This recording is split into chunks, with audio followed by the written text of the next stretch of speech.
അറക്കലിന്റെ മനക്കലിലേക്ക് സ്വാഗതം. ഒരു ചോദ്യം. Identify ABCD&E. എയും ബിയും സിയും ഡിയും ഇ ഒക്കെ തിരിച്ചറിയാനാ പറഞ്ഞിട്ടുള്ളത്. സിമ്പിൾ ആയുള്ള ഒരു ചോദ്യമാണ്. ഈ ചിത്രം എന്താണ്? സ്പൈനൽ കോഡ് അല്ലെങ്കിൽ സുഷുമ്ന. ഇവിടെ നമുക്ക് എന്ത് ചെയ്യാൻ അറിയോ? ആദ്യം എല്ലാത്തിൻ്റെയും പേരൊന്ന് പഠിക്കാം. എന്നിട്ട് നമുക്കിത് മാറാതിരിക്കാനുള്ള ഒരു ഐഡിയ ഞങ്ങൾക്ക് പറഞ്ഞുതരാം.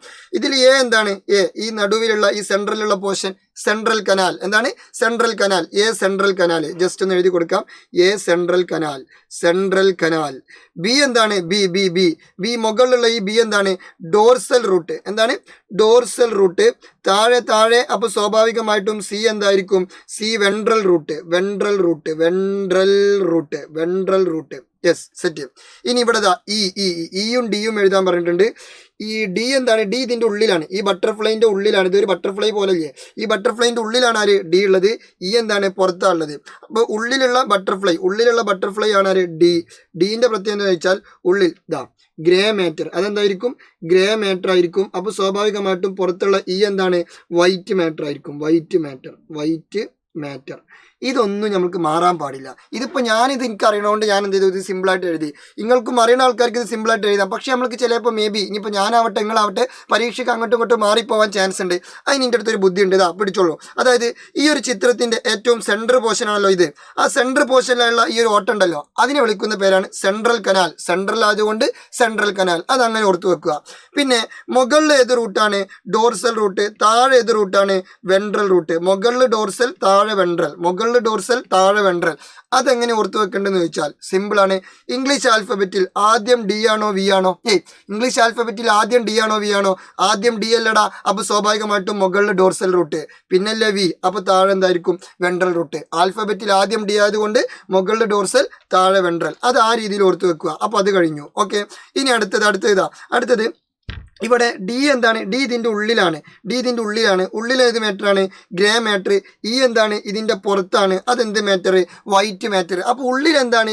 ഗ്രേ മാറ്ററും പുറത്ത് എന്താണ്? വൈറ്റ് മാറ്ററും. അത് നിങ്ങൾ സിമ്പിളായിട്ട് ഇങ്ങനെ ആലോചിക്കുക. നിങ്ങൾ വെറുതെ നിങ്ങൾ ഇപ്പോൾ എന്ത് ചെയ്യുക? കറണ്ട് ഈ ഒരു ടൈമിൽ ജസ്റ്റ് നിങ്ങൾ ചുറ്ററൊന്ന് നോക്കി. നിങ്ങളെ വീടിൻ്റെ ചുറ്റർ എന്തുണ്ട്? ചുമരുണ്ട്. എന്തുണ്ട്?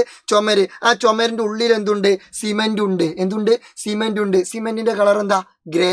അപ്പോൾ ഉള്ളിൽ ഏത് മാറ്റർ? Grey matter. അപ്പോൾ പിന്നെ പുറത്ത് ഏത് മാറ്റർ?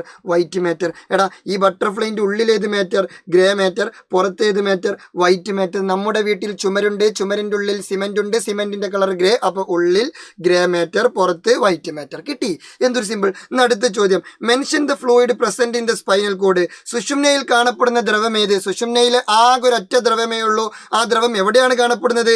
ഈ സെൻട്രൽ കനാൽ. കനാലിൽ വെള്ളം ഉണ്ടാവുക?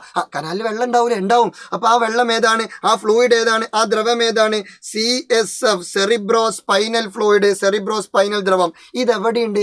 ഇത് മസ്തിഷ്കത്തിലുമുണ്ട്, ബ്രെയിനിലുമുണ്ട്, തലച്ചോറിലുമുണ്ട്. ഓക്കെ. എന്നാൽ അടുത്ത ചോദ്യം. Rate the function of CSF. Cerebro spinal ഫ്ലൂയിഡിന്റെ ധർമ്മം എന്ത്? എന്തിനാണ് അങ്ങനെ ഒരു ഫ്ലൂയിഡ്? എന്തിനാണ് അങ്ങനെ ഒരു ദ്രവം? വെറുതെ ചുമ്മാ എന്റർടൈൻമെന്റിന് വേണ്ടിയിട്ട് ഉണ്ടാക്കി വെച്ചതാണോ? അല്ല. അതിന് പ്രത്യേകിച്ച് കാരണങ്ങളുണ്ട്.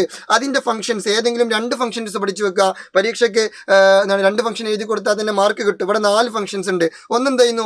ബ്രെയിനിലുള്ള ടിഷ്യൂസിന് അല്ലെങ്കിൽ സ്പൈനൽ കോഡിലുള്ള ടിഷ്യൂസിന് എന്ത് ചെയ്യുന്നു? ഓക്സിജനും പോഷണവും നൽകുന്നു. Provide oxygen and nutrients to the tissues. അവിടെയുള്ള ടിഷ്യൂസിന് ഓക്സിജനും ന്യൂട്രിയൻസും കൊടുക്കും, തിന്നാൻ കൊടുക്കും, ഫുഡ് കൊടുക്കും. പിന്നെ അതേപോലെ തന്നെ അവിടെയുള്ള മാലിന്യങ്ങളെ നീക്കം ചെയ്യുന്നു. Eliminate waste. ഫുഡ് കൊടുത്താൽ സ്വാഭാവികമായിട്ട് അവർ കഴിച്ചാൽ വേസ്റ്റ് കിട്ടൂലേ? അപ്പോൾ ആ വേസ്റ്റ് ഒഴിവാക്കും. പിന്നെ എന്തിനാ മുത്തച്ചേട്ടൻ ജീവിച്ചിരിക്കുന്നല്ലേ? നമ്മൾ സ്പൈനൽ കോഡിലുള്ള സുഷുമ്നയിലുള്ള ഈ ചങ്ങായി CSF പൊളിയാണിത്രേ.